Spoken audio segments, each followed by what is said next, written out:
Welcome to Anusha vlogs. Hello everyone, మేమైతే చిన్న ఎగ్జిబిషన్కి అయితే వచ్చాము.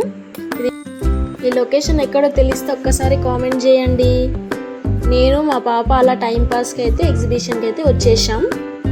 మా పాప ఎక్కడికైనా వస్తే అస్సలు ఆగదండి, చాలా హుషారు.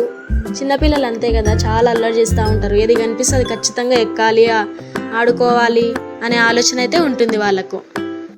మన గురించి అయితే తెలుసు కదా, ఎక్కడికి వెళ్ళినా ఆడవారికి అంటే ఏముంటుంది ఇంట్రెస్ట్, ఫొటోస్ వీడియోస్ అంతే. తీసుకొని అవి తర్వాత చూసుకొని ఎంజాయ్ చేశారు. ఇక్కడ యానిమల్స్ మధ్యలో స్నో ఉంటుంది. అంటే నిజంగా యానిమల్స్ కాదండోయ్, ఓన్లీ స్టాచ్యూలు పెడతారు కదా, అదే చూడ్డానికి బాగుండాలనేసి. మా బాబా చూడండి, తనకి కూడా అంతే. ఎక్కడికి వెళ్ళినా ఫొటోస్ వీడియోస్ అంటే చాలా ఇష్టం. అమ్మ పోన్ అంటూ ఉంటుంది. చిన్నపిల్లలు అంతే కదా, ఏదో చిన్న చిన్న ఆనందాలు. అలాగే నేను కూడా కొన్ని పిక్స్ వీడియోస్ తీసుకున్నాను. నా పిక్స్ అయితే చూసేయండి. నేను చెప్పడం మర్చిపోయాను, సబ్స్క్రైబ్ చేసుకోండి.